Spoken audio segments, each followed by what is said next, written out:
Hey guys, Assalamualaikum. This is Jessica Jannat from Twinkle Jasi. So অনেকদিন থেকে ভাবছিলাম YouTube স্টুডিওর জন্য একটা সেটআপ তৈরি করব। সেজন্য আমি বেশ কিছু প্রোডাক্ট অর্ডার করেছিলাম। এখন আমি মূলত সেজন্যই যাচ্ছি প্রোডাক্টগুলো নিয়ে আসার জন্য। এটা আসলে এসএ পরিবহনে এসেছে। সো আমি যাচ্ছি মূলত এসএ পরিবহন থেকে আমার প্রোডাক্টগুলো কালেক্ট করতে।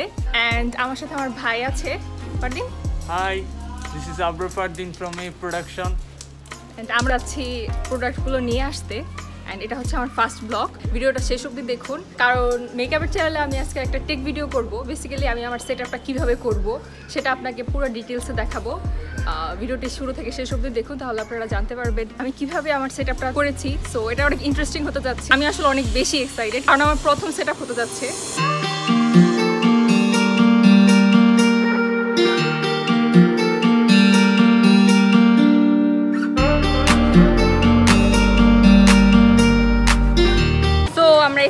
এসে পড়েছি অলরেডি। আমি প্রোডাক্টগুলো কালেক্ট করব, কালেক্ট করে বাসায় যাব, বাসায় গিয়ে আপনাদের আনবক্সিং করে দেখাবো। তো প্রোডাক্টগুলো কালেক্ট করা যাক।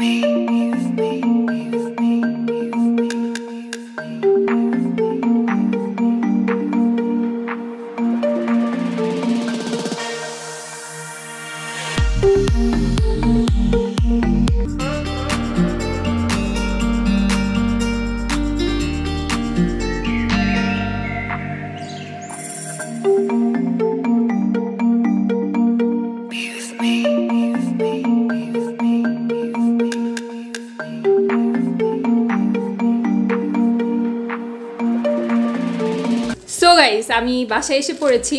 আমি কিছুটা জিনিস আনবক্সিং করে দেখেছি আসলে প্রোডাক্টগুলো ঠিক আছে কিনা। সো দেখলাম সবকিছু ঠিক আছে, কিন্তু একটা প্রবলেম হয়ে গেছে। সেটা হচ্ছে আমার রিং লাইটের যে অ্যাডাপ্টারটা সেটা সামহাও মিসিং হয়ে গেছে। তো আচ্ছা ঠিক আছে, নেক্সট আমরা এটা নিয়ে কথা বলবো। আপাতত কিছুটা সেটআপ গুছিয়ে নেওয়া যাক। আমি অবশ্যই আপনাদের সেটআপ গোছানোটা দেখিয়ে দিব। মাঝখানে বেশ কিছু ইন্টারেস্টিং গসিপও করা যাবে। সো শুরু করা যাক।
আমি আসলে ভাবতে পারিনি এতটুকু সময় লেগে যাবে, স্পেশালি আমাদের যে গোডক্স লাইটটা রয়েছে, অ্যাজ ইউ ক্যান সি, এটা বসাতে আমার অনেকটা সময় লেগে গেছে। এটা আসলেই অনেক সময় কনজিউম করে। সেট করার পর এটা এত জোস একটা লাইটিং দিচ্ছে, মানে বলে বোঝানোর মতো না।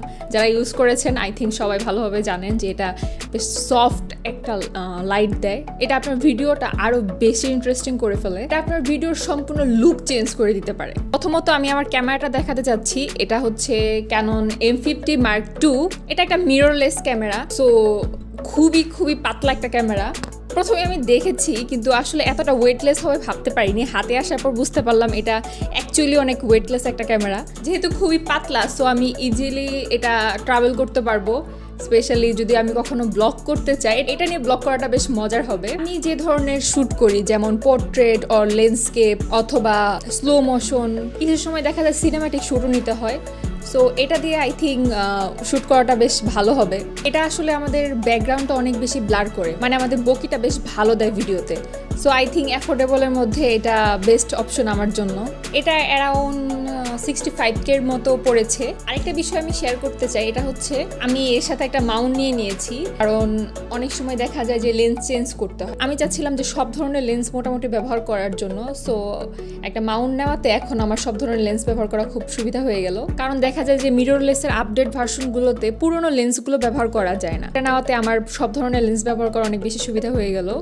আমি বেসিক্যালি এর সাথে একটা লেন্স নিয়ে নিয়েছি, এটা হচ্ছে 50mm 1.8। আমার মনে হয়েছে এই লেন্সটা অ্যাফোর্ডেবলের মধ্যে বেস্ট অপশন। আই থিঙ্ক এটা আমি আমার ছবি তোলার জন্য ব্যবহার করব। এটা কস্ট পড়েছে অ্যারাউন্ড 10,500, হ্যাঁ এরকমই কস্ট পড়েছে। আমি একটা মাইক নিয়ে নিয়েছি, এটা হচ্ছে বয়া M1। আই থিঙ্ক এটা আসলে একটা জাতীয় মাইক, মোটামুটি সবাই আমরা এই সম্পর্কে জানি, এটা নতুন করে বলার কিছু নেই, কারণ এটা অ্যাফোর্ডেবলের মধ্যে অনেক ভালো সাউন্ড কোয়ালিটি দেয়। কারণ ক্যামেরাতে শুট করলে দেখা যায় ক্যামেরার যে সাউন্ড কোয়ালিটি থাকে সেটা দিয়ে আসলে ভিডিও সাউন্ড খুব একটা ভালো শোনায় না। দ্যাটস ওয়াই আমি এই মাইকটা পারচেজ করেছি, অ্যান্ড 900 টাকার মধ্যে আই থিঙ্ক বেশ ভালো একটা অপশন। একটা বিষয় আসলে একটু সমস্যা হয়ে গেছে, সেটা হচ্ছে আমার রিং লাইটটা, কারণ এটা আমি এখনো সেট করতে পারিনি। এটার সাথে সামহাও অ্যাডাপ্টারটা দেয়নি, কোনো কারণে হয়তো বা মিস হয়ে গেছে। সো শেষ পর্যন্ত আসলে আমি এটা সেট করতে পারিনি, এটা নিয়ে আমি একটু আপসেট যে সেট করতে পারলাম না।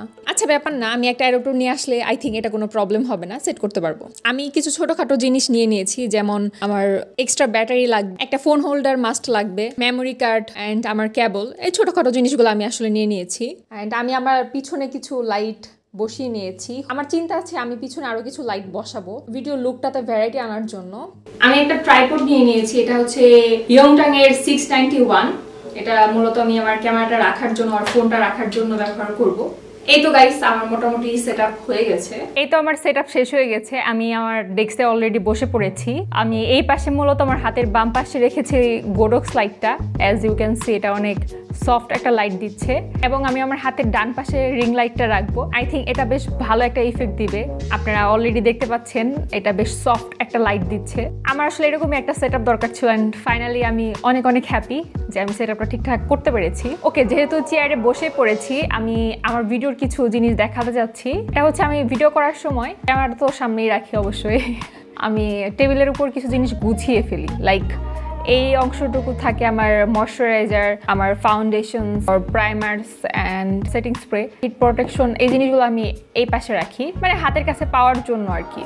এই পাশে থাকে আমার বেসিক্যালি আমার যে হাইলাইটার্সগুলো থাকে, আর আমার যে কম্প্যাক্ট পাউডার এগুলো রাখি, আর আমার ব্লাশ সেট। এখানে এই পাশে বেসিক্যালি আমি আমার লিপস্টিক শেডগুলো রেখে দিয়েছি।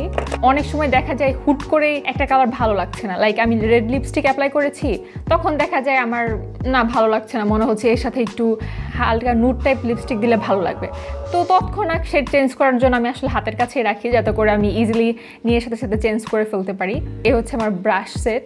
সো আমি আসলে এভাবে রাখতে পছন্দ করি, যাতে করে আর কি খুঁজতে না হয়, মানে আমি ইজিলি হাতের কাছে সবগুলো পেয়ে যাই। এই পাশে আমি আমার আইলাইনার, মাস্কারা, কাজল এসব রেখে দিয়েছি। অ্যান্ড এই পাশে হচ্ছে বেসিক্যালি আমার কনসিলারগুলো রাখি। অ্যান্ড এই সাইডটা থাকে আমার হচ্ছে আইশ্যাডো বক্সগুলো।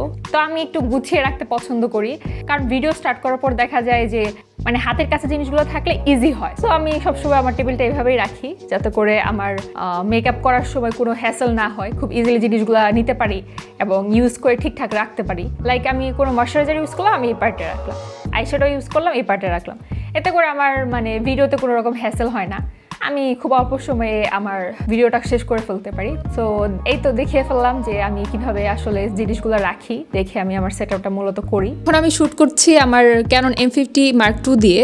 আপনারা ডিফারেন্স অলরেডি দেখতে পাচ্ছেন। আমি এখানে আমার ব্যক্তিগত একটা এক্সপিরিয়েন্স শেয়ার করতে চাই। এটা হচ্ছে যে অনেকের ধারণা ইউটিউবিং স্টার্ট করার জন্য খুব আহামরি কোনো জিনিসের প্রয়োজন পড়ে, খুব এক্সপেন্সিভ জিনিসের প্রয়োজন পড়ে। আসলে বিষয়টা সেরকম না। আমিও স্টার্ট করেছিলাম প্রথম আমার আইফোন দিয়ে। এখন আমি আমার ব্যক্তিগত নতুন ক্যামেরাতে সুইচ করি। এখন আর ভিডিও বানাতে তেমন কোনো হ্যাসেল হবে না। আমি চেষ্টা করব রেগুলার ভিডিও দেওয়ার জন্য, যেন মানুষ আমার ভিডিও থেকে কিছুটা শিখতে পারে। আমি চেষ্টা করব নতুন কিছু আপডেট নেওয়ার, যেমন skin care, hair style, or daily routine অথবা ডেইলি বেসিস মেকআপ, যাতে করে আপনারা নতুন নতুন টপিক সম্পর্কে জানতে পারেন। আমি চেষ্টা করছি নতুন কিছু কন্টেন্ট নিয়ে আসার জন্য, এমন কিছু যা এখন পর্যন্ত বাংলাদেশে হয়তো বা কেউ কখনো করেনি। তো সেজন্য আপনাদের সাপোর্ট দরকার। আপনারা যারা ভিডিও দেখছেন অবশ্যই আমার চ্যানেলটিকে সাবস্ক্রাইব করবেন, যাতে করে আমি আরেকটু ইন্সপিরেশন পাই আরো নতুন কিছু করার জন্য। তো এখন থেকে নতুন কন্টেন্টের কিছু ভিডিও দেখতে পারবেন আমার চ্যানেলে। আমি চেষ্টা করব বাংলাদেশকে নতুনভাবে রিপ্রেজেন্ট করার। Do subscribe to my channel, make a Thums up. দেখা হবে নতুন কোনো ভিডিওতে। সবাই ভালো থাকুন।